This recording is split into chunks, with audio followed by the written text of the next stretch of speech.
Good evening, everybody. Hi, guys. This is a special episode because my beloved daughter, my beloved child, the star of this whole show of endometriosis, PCOS, Cushing's disease, and unwanted hair and weight gain and painkillers. This is my child. This is the young lady because of whom I am here and I'm talking to you and I'm sharing with you and I'm educating you. And this child of mine, which is the only child that I have, is the young lady that is willing to talk. And if she looks a little tired, ladies and gentlemen, my daughter underwent her 19th surgery 5 weeks ago in Atlanta, in Georgia, No, it's still a month ago. a month ago. Yeah. So I decided to ask her. She looks tired because she had a huge surgery, and I want to share her information, what she went through for all of you that do not know what it entails. And I want to open your horizon and to let you know that if you have symptoms of irregular periods, have symptoms of unwanted hair, if you have symptoms of gaining weight, if you have symptoms of losing hair, if you have symptoms of so many other things, they're all related to your hormones, they're all related. And nobody really talks about the side effects and what happens and how it happens. And what people are talking to you about is really pushing, selling you vitamins, selling you bullshit, getting calls, but nobody talks about the reality. So what I'm going to do, I'm going to let my daughter speak to you. My daughter's name is Annabelle, and I will let her you a little bit of a story, and then as a mother-daughter duo, we will go back and forth. Those of you who know me, you know that I'm not very shy, not am I very quiet, and I jump in. So I will let my She'll daughter be talk she'll to you. be she'll be monopolizing most of the Conversation. conversation. But where are you going? I'm Where are you to going, feed my Ava? nose. Okay, well, I'm coming. Hi everyone. My name is Anabelle. My mom's name is Eva, and yes, I am tired. I am 49 years young, as my mom likes to say. And so this was my 19th surgery. And what I've noticed is that the recovery uh, later on in your 40s is much harder, more challenging, and longer than when I was younger. So I definitely feel the effects, the after effects of the surgery a month later. So I am tired and I'm still experiencing some discomfort because I had a lot cut out. Go But ahead. I'm going to jump in. So I'm going to jump in and I'm going to tell you, to all the women out there that suffer from PCOS, that suffer from endometriosis, when they talk to you and they tell you, they take vitamins, do exercise, and it will go away and everything will be fine, it's bullshit.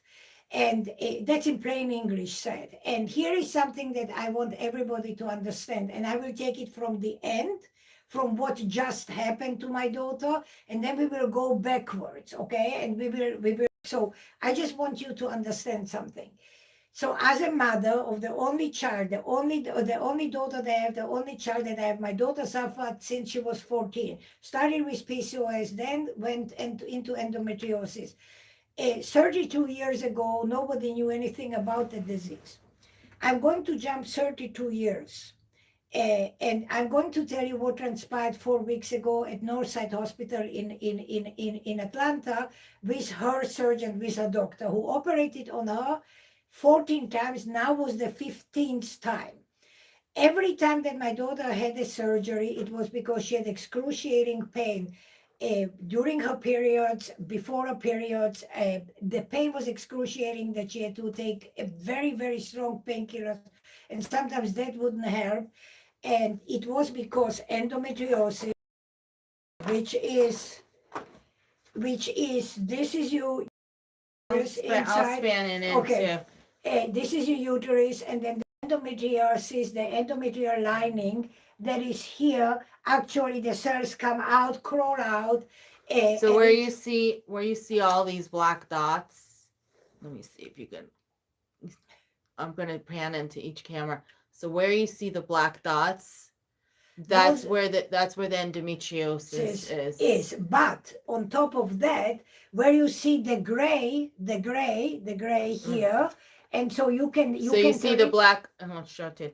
You see the black, the gray here, and and the then there's black, that's endometriosis too. And it wrapped itself around, these are tubes. It wrapped itself around the tubes. These are ovaries here. It wrapped itself around ovaries. And this is what's pulling, this is what's hurting, this is what's pulling, and it hurts a lot. And when it hurts a lot and you can't take it anymore, then the only choice is, and this is something that everybody has to understand, there is no cure. And I'm saying it in plain English. There is no cure for endometriosis. The only treatment that you have for endometriosis when you have it in this from stage 2 on is excision, cutting it out. But cutting it out, you have to have the right doctor who knows what he's doing.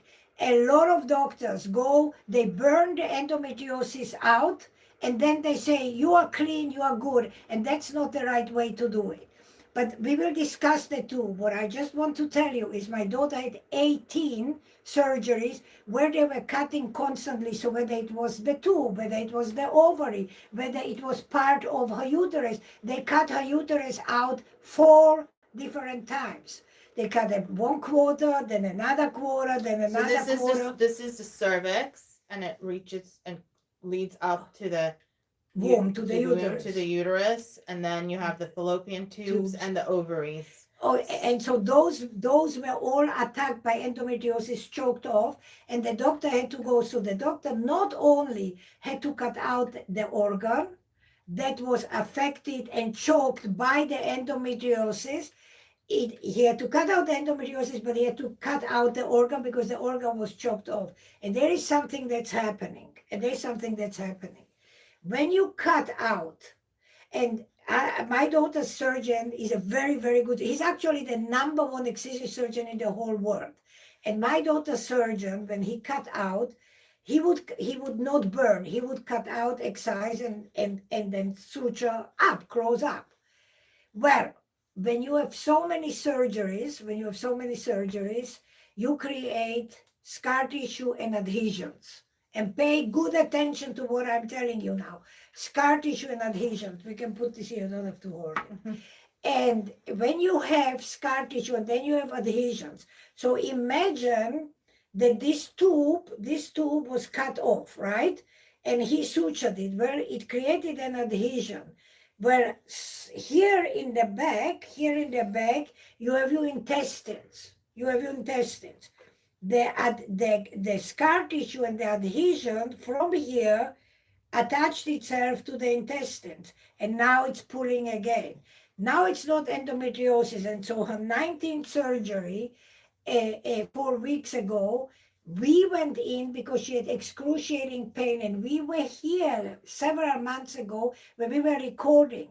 And she was in so much pain, and she said, Mom, it hurts. She had to lie down here on my floor, on the carpet. Because certain positions take the pressure off. So she had to lie down on the floor because she had so much pain. So I went to a kidney endo specialist here in Miami, because I said maybe it's the kidneys, because she has, amongst other surgeries, they put stents in her kidneys. They put stents in her uterus.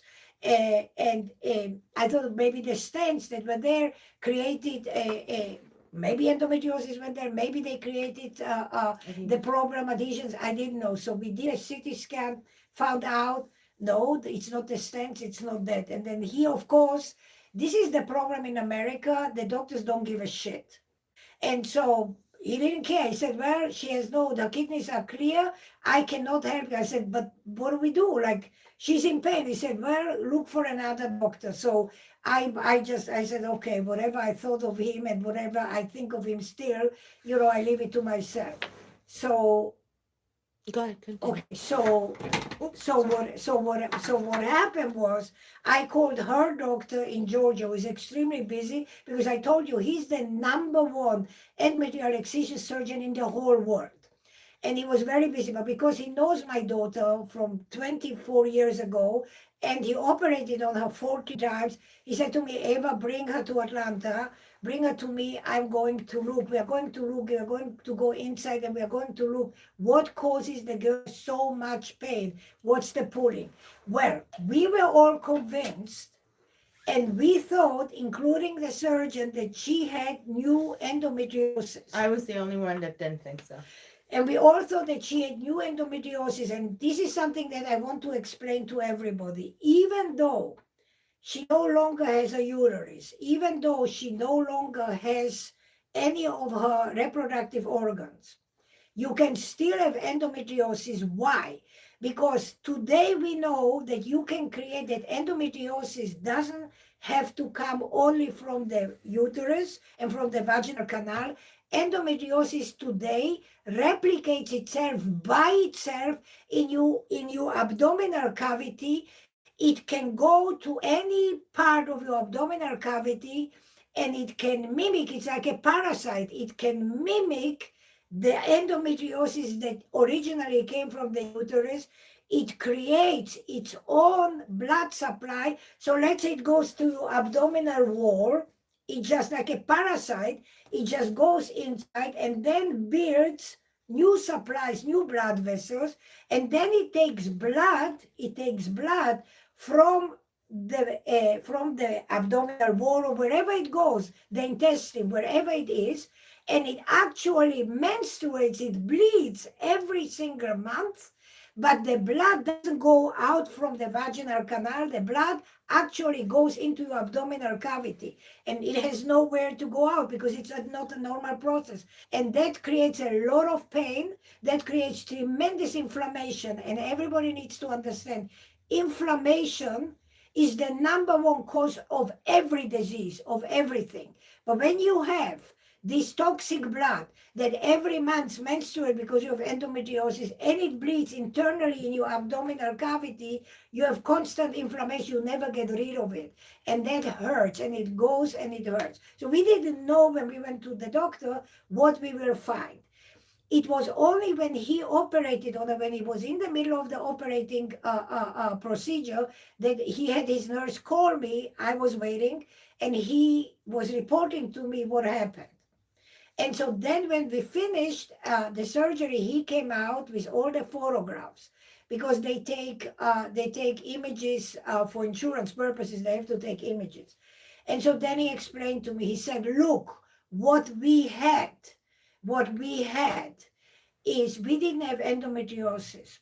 But from all the surgeries that we had, 18 in number in the period of 32 years, he said it created, the scar tissue created adhesions. So for instance, one of her surgeries was her gallbladder. So the gallbladder sits under the liver. So when endometriosis attached itself and attacked the gallbladder, and it was an emergency surgery at 5 a.m. and we had to rush her to the hospital, and in the emergency room said, we are rushing her immediately to the operating theater. So they removed the gallbladder. Well, what happened, the gallbladder, there was a wound, right? There was a scar tissue because they cut it out. Well, the gallbladder created adhesions, and the adhesions grew on into the liver. Now the adhesions were pulling from the liver. They don't belong there. She had adhesions all over her body. So when the doctor went in, there was no endometriosis there, but there were adhesions. So there were adhesions from her appendix, which was on the other side. It went into intestines, it went into her colon. So she had adhesions all over from previous surgeries.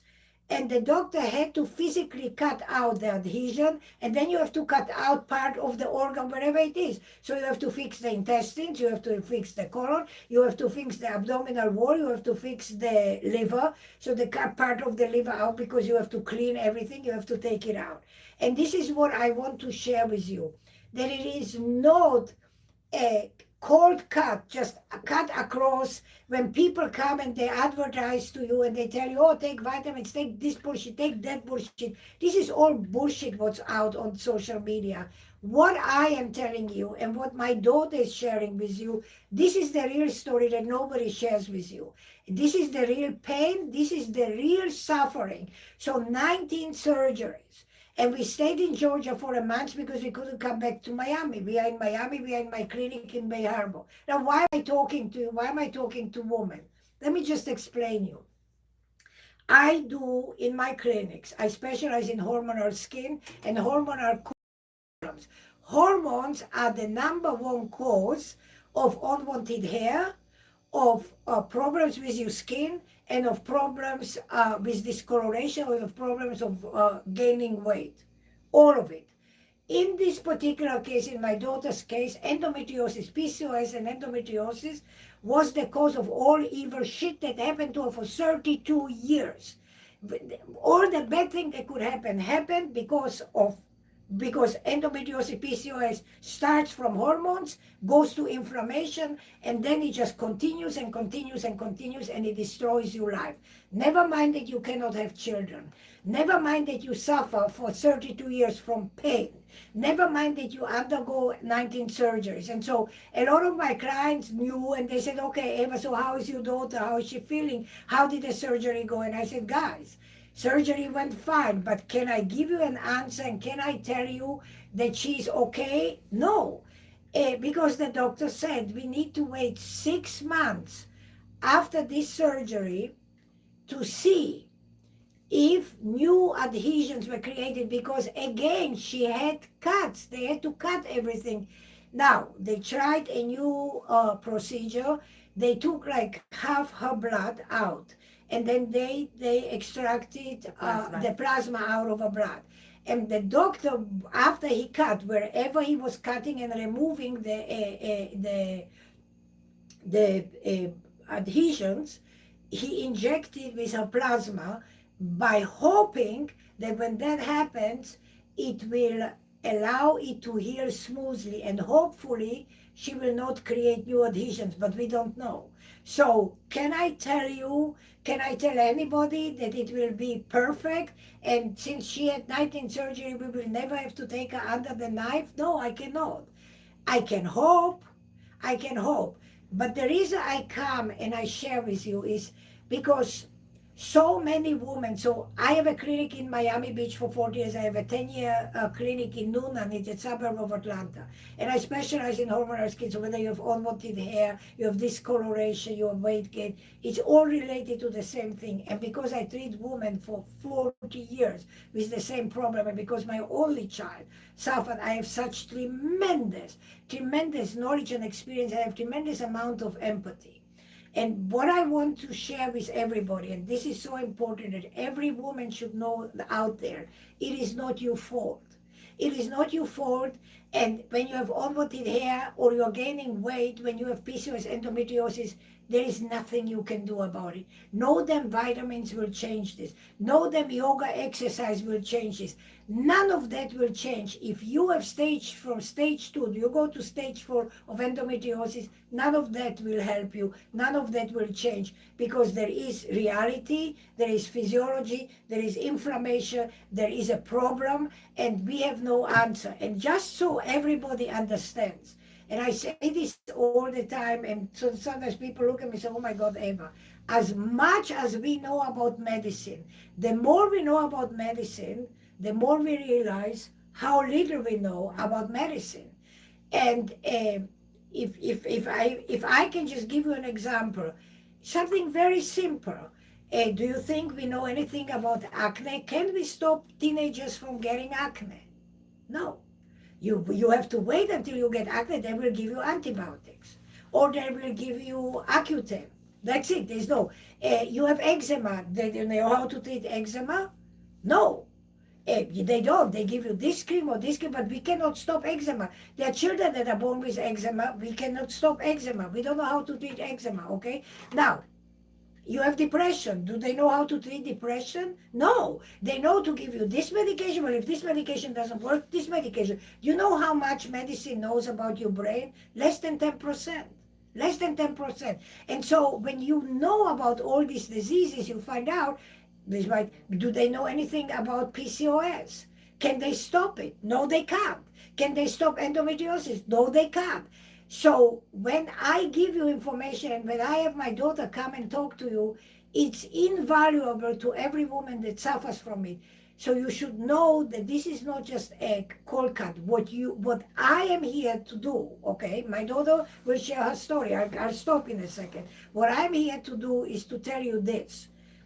This pain that my daughter had, this suffering, I cannot take away. Nobody can take that away. What I can take away from you is the consequences that come from the disease. So if you have unwanted hair, I can help you with the unwanted hair because I can provide laser hair removal or electrolysis treatments. If you have discoloration or uneven skin tone, I can provide help with that.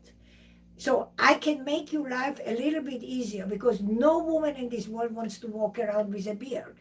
But you will walk around with a beard if you have PCOS endometriosis, because one of the side effects of the disease is unwanted hair because it stimulates your hair. Not only the pain, we just talked about the pain, it stimulates your hair. So there is so much that goes on into this that I'm sharing with you, and why I'm sharing with you, because I can help you a little bit. But a little bit can help you a lot because at least psychologically and visually, even if you are overweight, even if you are in a lot of pain, but at least I can take away the look of the beard. I can take your beard away. I can help you to even out your skin tone. So I'm already helping you because when you look in the mirror, you don't think you are ugly. I think one of your clients is on TikTok because there's somebody sending a lot of hearts. I can't see, but Who is that? I think it's one of your clients. Who is it? I can't see. Adkai001. I think that's one of your clients. I don't know, but now I am quiet and I'm letting my daughter talk. You go. Okay. How long did I talk? 2 minutes? 22 minutes and 3 seconds. But who's counting? Hi everyone. So my mom gave you a background. I'm gonna work back from the last surgery backwards, not from my in 1801. I'm not going to start from the start, but so I will tell you this: I'm 49 years old, young, 49 years young, and this was. What are you fidgeting? It's. Can I have my juice, please? I am 49 years young, and this was my 19th surgery, and I had surgery a month ago, and I am having a much tougher time recovering than previous surgeries. I don't know why. I don't know if I'm sure age has something to do with it. And the tolerance to pain. No, tolerance to pain. Listen, to live in pain for 30 years, you have to have a certain level of tolerance, but also a certain level of impatience because it's day in and day out. So I wouldn't say I don't have tolerance for pain. No, the tolerance gets less because you're tired of so much pain, non-stop. You are fed up. You are tired of pain. So that's what I meant when I said like less tolerance, and age has something to do with it. And you are denerved because you are constantly in pain. And listen, ladies, you know what I'm saying. When you have pain, like real pain, I mean, like you said, like screw it. Like how much can I take? Like enough. And her pain, my daughter's pain for the last 5-6 months, it wouldn't let. She was on painkillers, on codeine, on heavy painkillers daily, every single day. But now we know. And you also,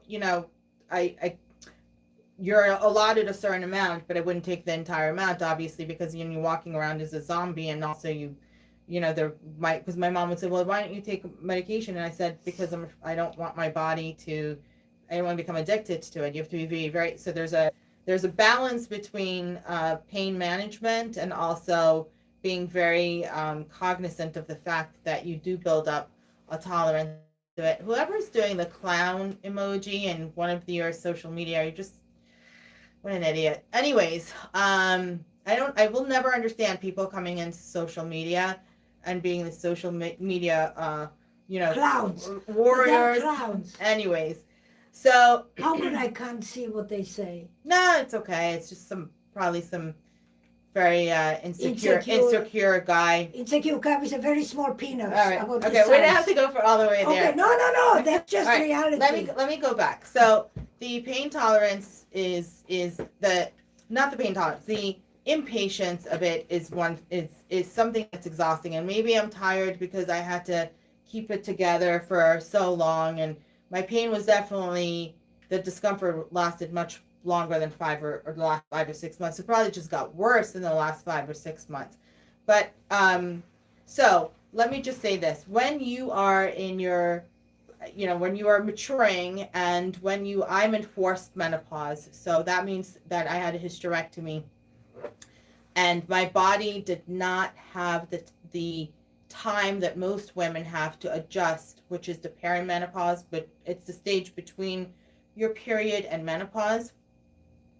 So my body didn't have the time. I was just like thrown into the pool, and I had to learn how to swim. My hormones did. So I am tired, and I still have discomfort.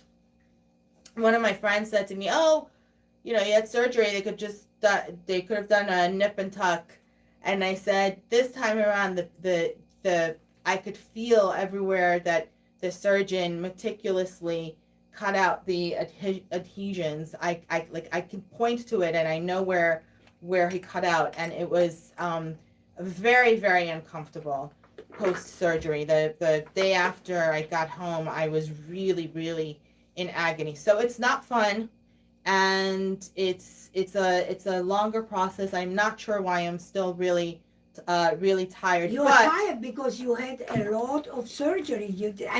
Listen, when you cut a part of your liver out, that's a big surgery. When you cut into your intestines, that's huge surgery. When you cut into your colon, that's huge surgery. So when you are cutting everywhere to cut out the excisions, this is huge surgery. It's like it's so. And the younger we get, the older we get, but the younger we get, everything takes a little longer, to recuperate. And I think this was probably the hardest surgery of all the surgeries, because normally, when you are younger, and they would cut out or excise endometriosis, and let's say they would cut out the tube. So it was that tube that was cut out, and then the endometriosis around. That's it. But this time, they had to go to different organs and cut part of the organs, reconstruct the organ, sew it up. So that's a big surgery. And that's all from endometriosis, ladies, endometriosis. So again, I'm coming back to it's an inflammatory disease. 100%. So it creates inflammation in your body, and it's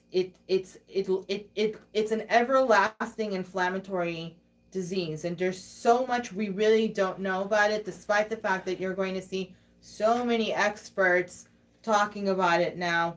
I would say there's probably less than a handful, maybe 2 or 3 on social media platforms now, physicians that really know what they're talking about. The rest are just predatory. They're predatory, and they they're making content for click and to sell you vitamins, and to sell you all kinds of adjunct resources that are not going to help you.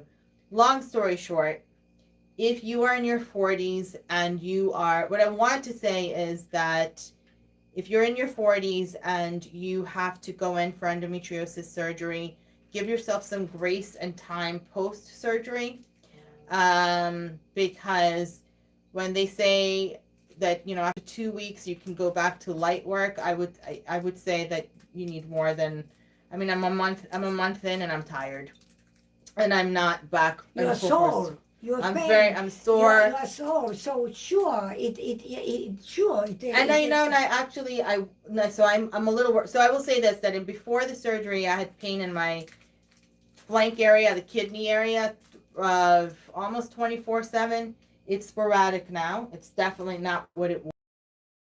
Not if it was at a 3. I'm sorry, if it was at a 9 at times, maybe 10. It was between, on a scale of 1 to 10. It was from an 8 to a 10, depending on the time. I definitely have much less. It's a lot more, a lot less sporadic, I would say. But I still have discomfort. So like right now, I'm probably at a 2 to a 3 on my left side. So I am a little bit worried or discouraged, although the surgeon and hospital staff and the physician assistant, everyone said that I have to give this 6 months. So I have 5 months left, and I hope that by then it will get much better. Yeah, I mean, we hope, but we are realistic. Because as I said, there's no guarantee. There's no guarantee that this surgery is going to be the it.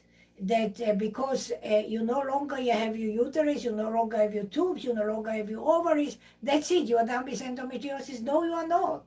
You are not done with endometriosis by no means. Because my daughter doesn't have any ovaries, doesn't have any tubes, doesn't have any uterus. Is she done? No, she's not done. This just keeps going and going and going and going.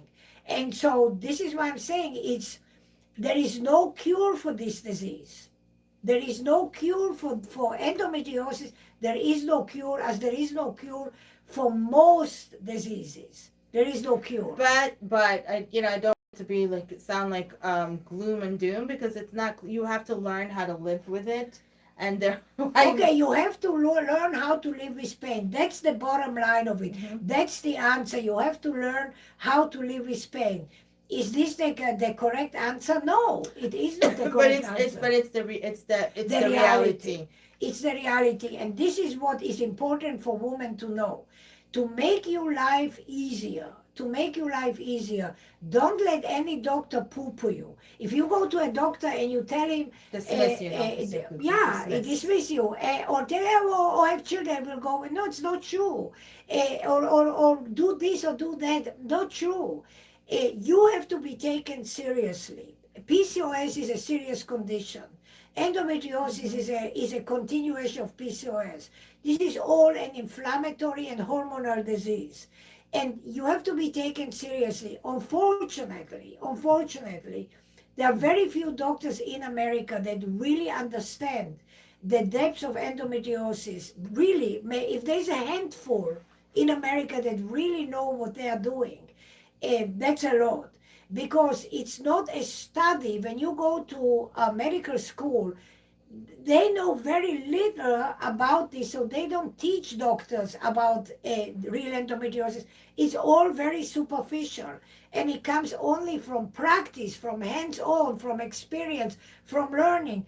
What my daughter's surgeon in Atlanta knows today, he didn't know 20 years ago. It improves with the process.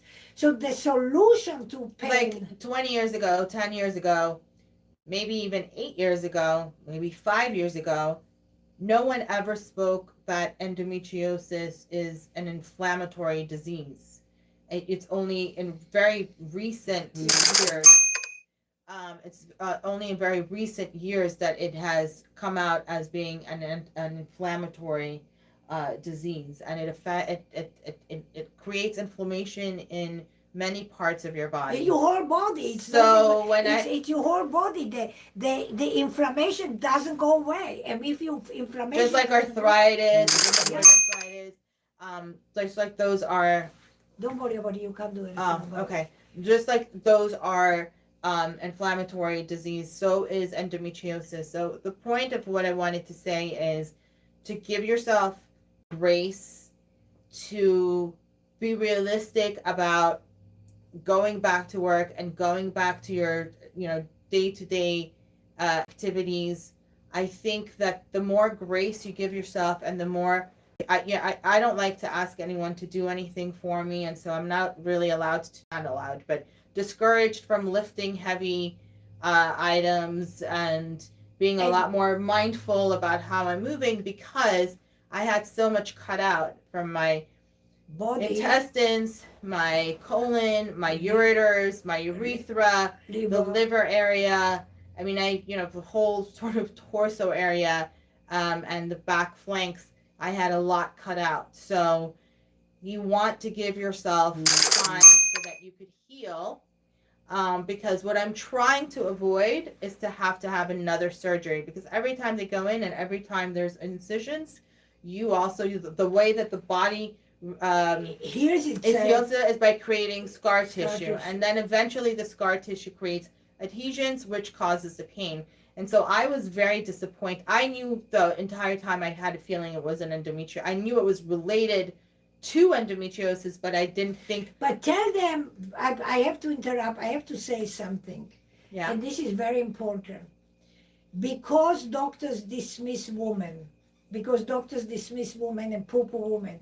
And remember, my daughter suffers from this for 32 years. And when we went to the kidney specialist, and then he said, there's nothing there. And she looked at me and she said, Mom, and what if they don't find anything? They will think that I'm crazy. Mm-hmm. Speak about that. Yeah, it's because it's not. First of all, people don't believe women are dismissed all over the world, and I'm not like a feminist. I know that I'm strong, and I'm not one of those crybaby women. Tell them why you thought that this happened, and tell them about the from New York. What did she tell you when you? Well, she actually told you, but so I had this, I had trepidation that I would not be taken seriously, or that if they didn't find anything, they didn't find endometriosis, or they didn't find cancer cells, or if they would I hate that word. Stop using it, please. It drives me crazy. That it So what do you say? dismiss. Dismiss. Yeah, it's a Okay. gross word, Mom. Dismiss. Okay, dismiss. Okay. That they would dismiss me, and as they do. And I'll give you an example. So I went to I'm not gonna say the doctor's name, but University of Miami, and it's a world-renowned hospital and research hospital, and the kidney endo specialist dismissed me because I went for a CT scan, and it didn't show. It showed like not a tumor, but like There was a tumor, but it was a benign tumor. It was a benign tumor, and so he said, "Well, there's nothing I can do." And the pain that I was in, and the discomfort, and you could see it in my eyes. You can see, like, my mom sees today that I'm tired and I'm low energy, and I do have discomfort today. So you could see it on a woman's face, but if the test results don't show it, or if the CT scan doesn't show a shitload of tumors, then you're dismissed. then you're dismissed. And so I said to my mom, what if we go and have this? First of all, let me say this. I'm so thankful that the results came back and there's no cancer, because that was something I was really afraid of, because I want to be able to be here for my mom. So I was very worried that maybe something like that would come up. So I feel very blessed, because we were talking about it, and it seems like everything is very negative, but I will take this over what potentially it could have been, or what I thought might be. So I'm very, very grateful, and I will take this over what other women go through anytime. But living in pain is very discouraging and uncomfortable and draining. Okay, that's the word. I feel very drained. So Okay. Yes. Just So when I went, so we had this surgery. This surgery was at Northside Hospital in Atlanta, and I have to say, the most incredible care. And when they were prepping me for surgery, there was a nurse from New York, and she suffers from endometriosis, and so she said to my mom that she feels for me, because people doctors don't believe women, don't believe her, and they don't believe women. And it's so unfortunate, because I have resources and I have means for health care, and I know that so many women forget about other countries. I mean, third world, fifth world countries even, and that's heartbreaking to me. Don't have any resources at all. But even in the South, like Alabama, Tennessee, Memphis, Carolinas, the deeper south you go.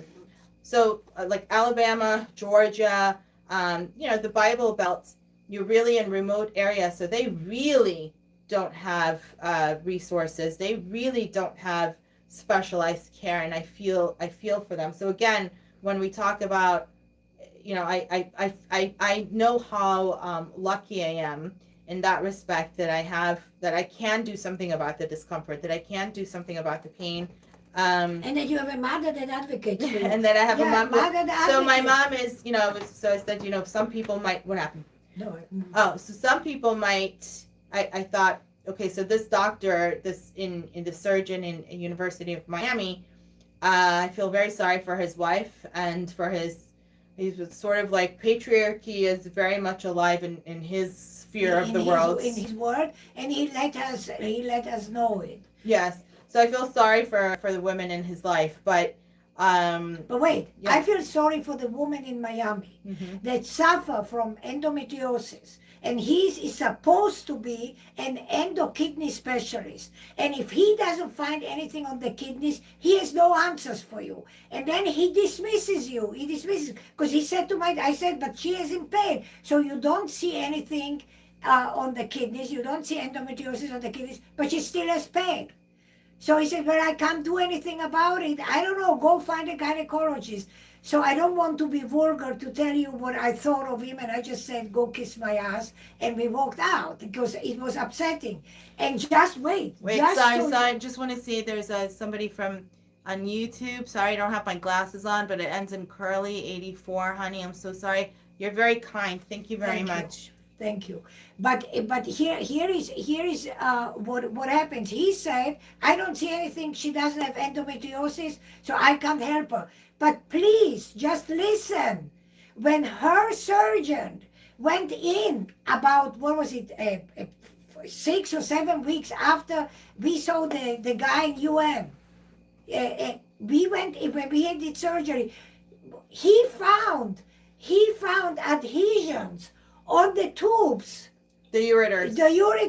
So if you don't know what the ureters are, you have the kidneys, and when they drain the urine, they have to go through these tubes to your bladder. So each kidney has a ureter which drains into your urethra, which is where the urine is transferred to the bladder. So those two tubes, so to speak, had adhesions on it. He couldn't see it, and he's the specialist at University of Miami for endo and kidney specialist. And he said, no, the CT scan showed nothing, so I can't help you. So just think about it. And when her surgeon went in, there it was, and he showed me the pictures.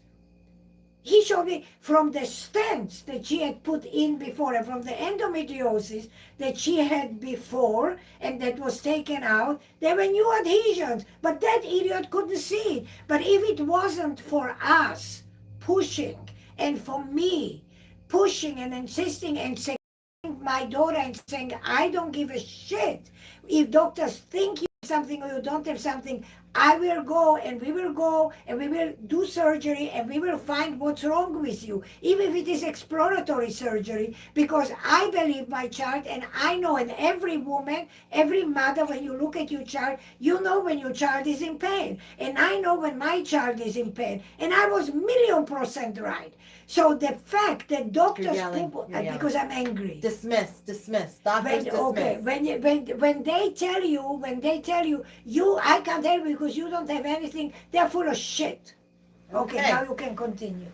I mean, that's really all I wanted to share tonight, is to give yourself, you're doing such a fabulous job, so is to give yourself grace, to give yourself time, and know that, if you're in your 40s and you have to have these surgeries, the recovery, I had no idea the recovery was going to take. I thought after a couple of weeks I would just be back to what I was years ago, and so maybe that's part of the disappointment. But I have to reiterate that I feel incredibly blessed, that I know how lucky I am. And I really, and Mom, I really feel this way.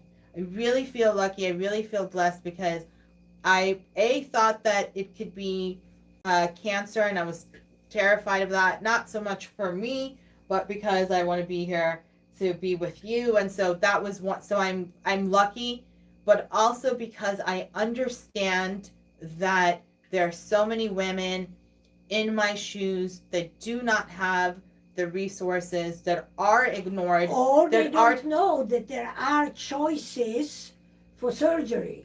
that there yes that there are choice, but you also have to know where to have surgery. I will not say the hospital. I had 2 surgeries in a hospital in South Florida. It was not University of Miami. I don't want to talk about I don't want to mention the name, and I won't mention the surgeon's name. This was some years ago, when I was in my younger 40s, and it was even though it's a world renowned, or one of these Not world well, okay, renowned. one top hospitals in the country, and I was completely mistreated. And I'm not one to complain. Like I said, Northside Hospital in Atlanta is phenomenal. And I wish I did live in Atlanta, because God forbid if I ever got sick, that's the hospital to go to. But the hospital, so if I was mistreated, and I will just give you an example, and I had surgery, and I had to stay overnight, and it was a major surgery. It's when I had my my final hysterectomy, because I did the hysterectomy in a few stages. And so that was a bigger surgery, and I was in the hospital overnight, and they never turned on the pain pump. The morphine pump, when you be specific. So yeah, so when after you have surgery, you have an IV, and it's connected to a pain pump, and you can administer whenever you feel pain. You can press the button, and you will get before you press the button, before you come to yourself, when they wheel you out from the operating theater, they wheel you to a recuperation room, and in that recuperation room you stay for 2 or 3 hours until you come out of the anesthesia. So whilst you are there, you don't, because you're not there. No pain medication. There was the same lady saying, "Wow, mercy, no pain medication." Yep, no pain medication after the surgery. So I'll give you an example. So the surgery that I had in South Florida, no pain medication. The pump was never connected to the IV, and fast forward to the surgery I had last month at Northside Hospital in Atlanta. The nurse, they come in every hour, so you won't get a lot of sleep, but you'll get incredible care. And the nurse said to me, because it's an automated log of how much medication you're administering, and so she said to me that I was underusing, and she said, she said, "You're not really using the pump, you can use it." And I said, "Thank you, but I don't really feel like I need it. I will." And then when she came back, it was like around 4 a.m. and she said, "Well, I'm going to disconnect you around 6:30 a.m.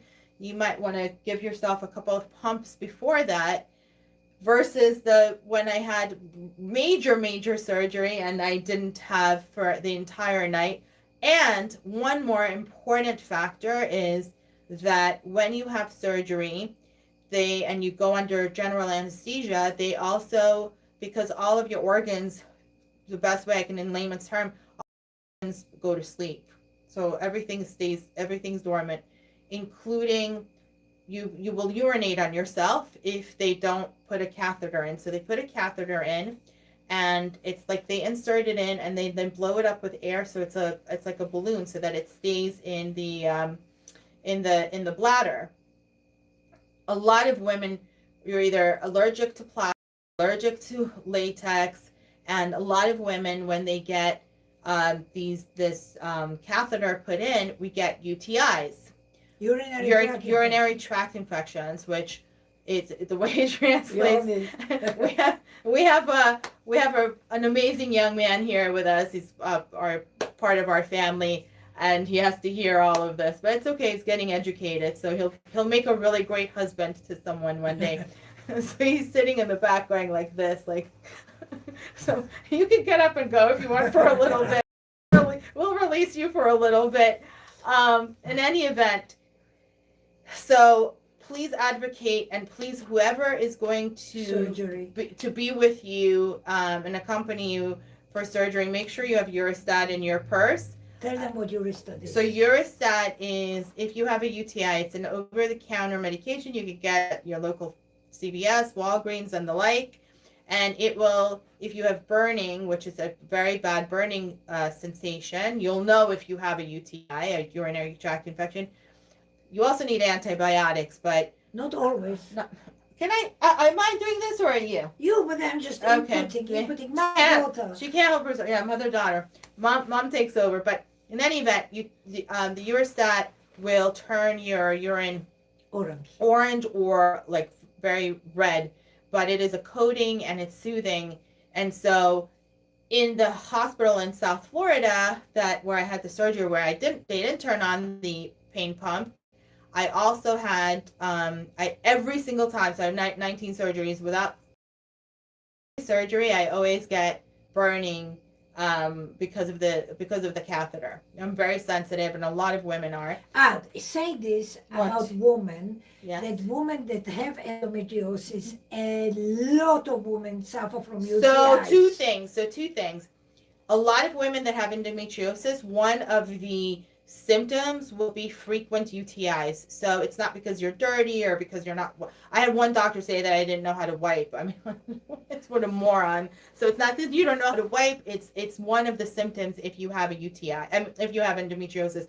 Also, though, if you don't have endometriosis but you're in menopause, one of the symptoms of menopause is UTIs. I have a friend who didn't have endometriosis, didn't have painful periods, and is in menopause, and she suffers from chronic UTIs now.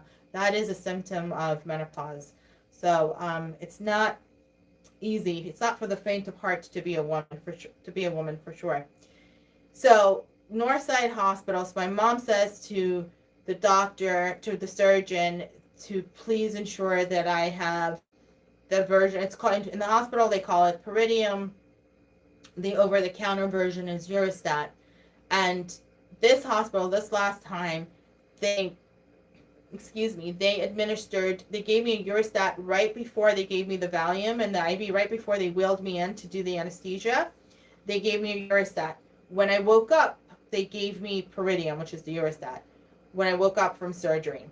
When they wheeled me into the room, they gave me yours, and then at night they gave me Urostat, and then in the morning before I was released from the hospital, they gave me Urostat. So the care is so different and so important, but it's also important that you are armed with information, because if you do live in remote areas, there are certain things that you can do for yourself and advocate for yourself that will hopefully make the surgery and the aftercare easier. So one of the things I will tell you that to have in your bag and to have, if someone is with you that will be taking care of you, or when you're in recovery after surgery, is just, it's like $8 or $9. It's called, I don't get paid for it.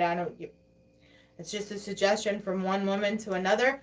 Always have in your bag, your hospital bag, a box of Urostat. What am I forgetting? You're not forgetting, but let's talk for a minute about hair.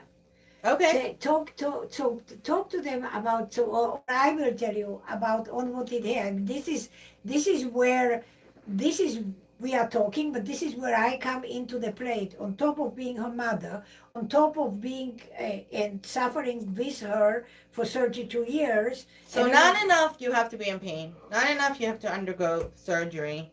Not enough you have to be uncomfortable. Not enough not having children. That's a whole other topic. But so and having done laser hair removal, and I have where to go do that, thank God. I thought I was all done with it, and now we are back to square one, where I have to get laser done all over again. And so my mom said to me after surgery, like, we have to do laser. And I said, Mom, I can't deal. Like, I'm so uncomfortable. I can't even think. I had to do laser up here. And I was like, I can't. Yeah, I don't want to make that joke, but because some people might not get it. But so that's a whole. So now it's fun. Now I have to start from square number. Like, I have to start from right from the start, when I thought I was at the finish line, and I was at the finish line for quite a while, and now I'm not at the finish. Yeah, but Now I'm at the starter's line again. But the two things. So when you have a PCOS, endometriosis, which is an inflammatory hormonal condition, you grow hair. It's one of the symptoms of endometriosis, a part of pain. You have unwanted hair, you gain weight, and you have discoloration. And this is where I fall into the place. One, that I give you the education. Two, if you can come to Atlanta or you can come to Miami, then you are fortunate enough to get me personally taking care of you. I can alleviate by giving you the knowledge. I'm giving you the knowledge, I'm giving you tools that you should follow. You can always contact me and DM me or email me or call me and ask me questions so I can give you advice on the part of surgery and of the disease. But where I fall into the place, and this is why I speak about it and I share this, is I can make a woman's life with my advice or with my physical, doing laser hair removal on you or doing lightning treatments on you or selling you my lightning treatments. I can make your life easier. How do I know this? First of all, I know it as a woman. I know that no woman wants to walk around with hair. And no woman wants to have hair on her body. And I know it from my own child. Because when you have PCOS and when you have endometriosis and you have hormonal imbalance and you have insulin resistance, you not only are in pain and not only gaining weight, but you get hairy everywhere where you don't want to have hair. Why? Because the inflammation stimulates your hair growth, and so you're growing hair. So I did laser hair removal on my daughter from the forehead to her toes. I lasered everywhere you think you cannot have hair, you have hair because you have hormonal imbalance. That's how it is.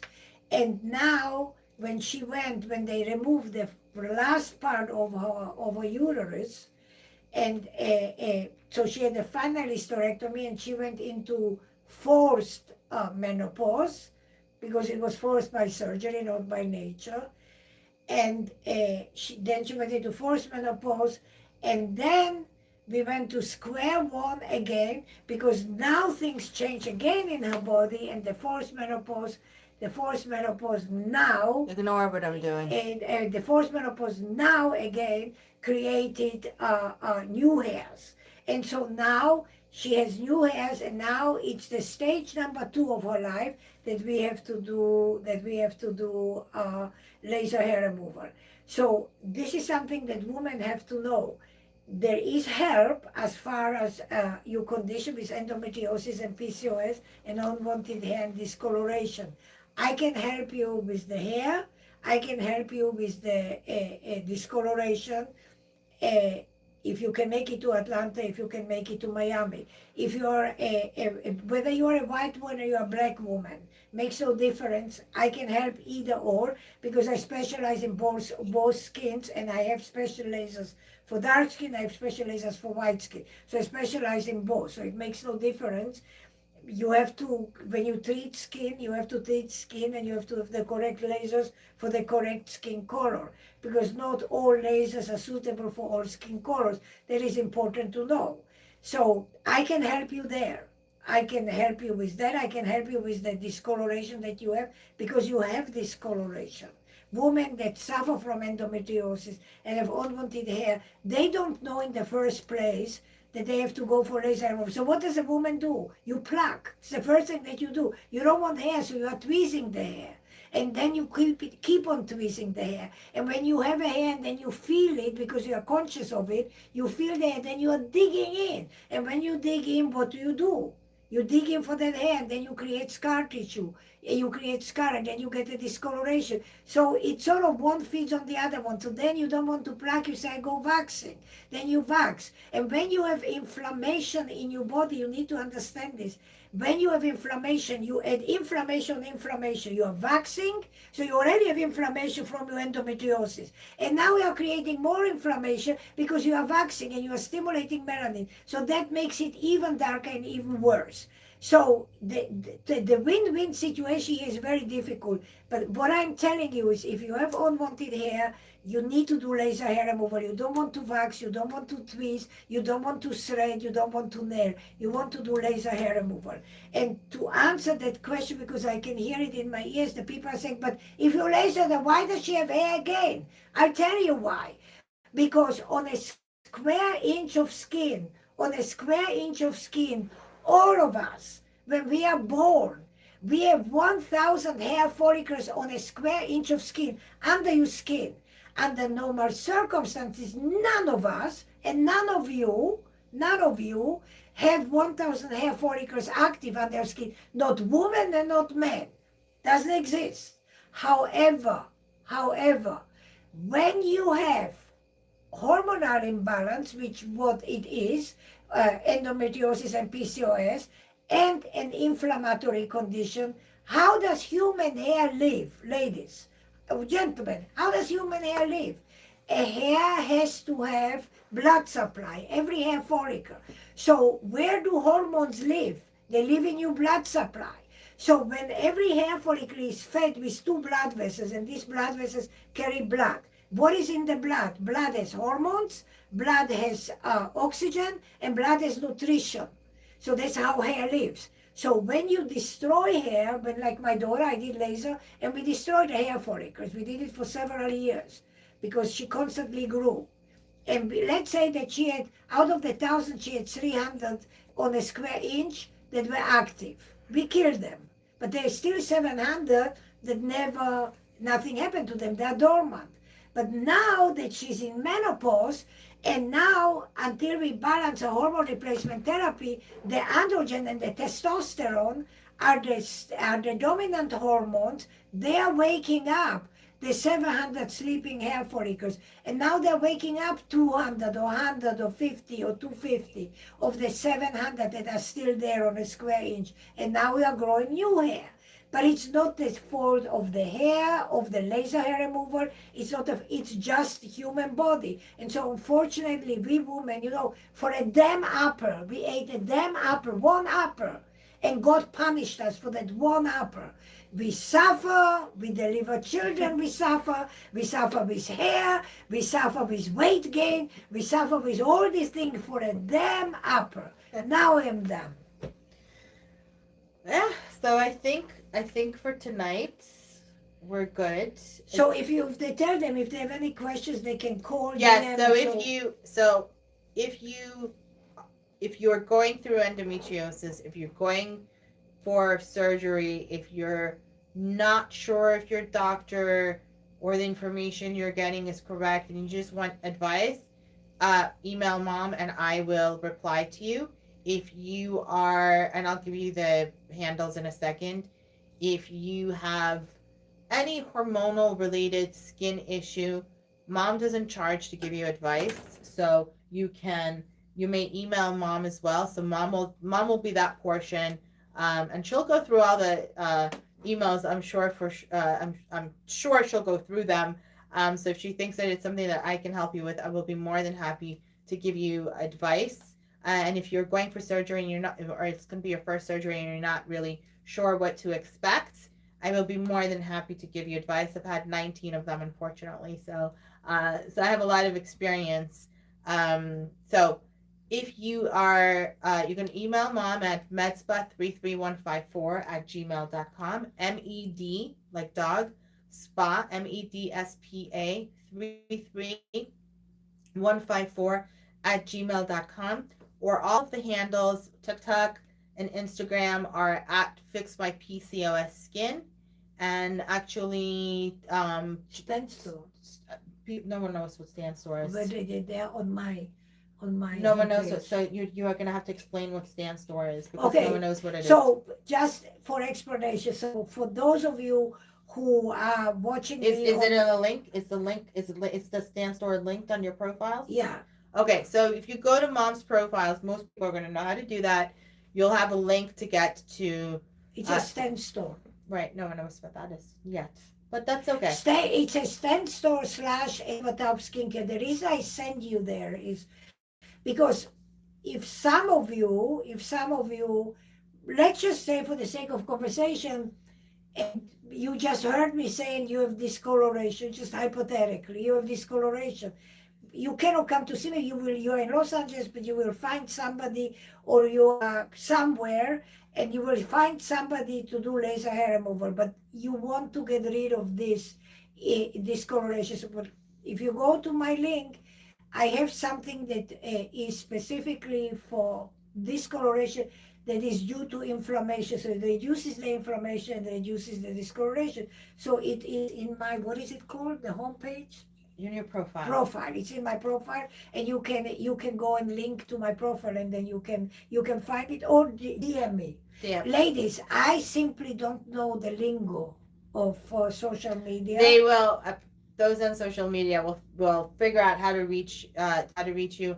I also encourage you to subscribe or follow depending on which social media platform you're on, because we're going to do this hopefully on a weekly basis.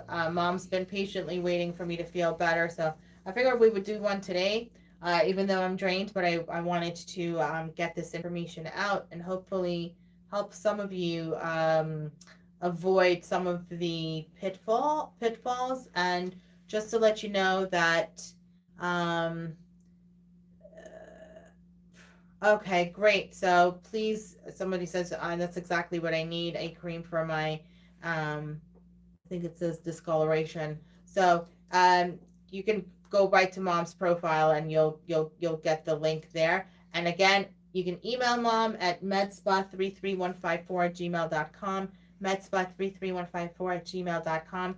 We'll be back next week, and hopefully when I feel better, we'll do this a couple of times a week. And if you have any questions that you would like us to address, that you would like us to talk about, I am not shy. My daughter is shy. I am not shy. So if she doesn't want to talk about it, we'll force her into it, because I will talk and then I will make her talk. So you can ask any. If you have any hormone related questions or any questions related to PCOS or endometriosis, send them in, and we'll cover them next time we pop on next week.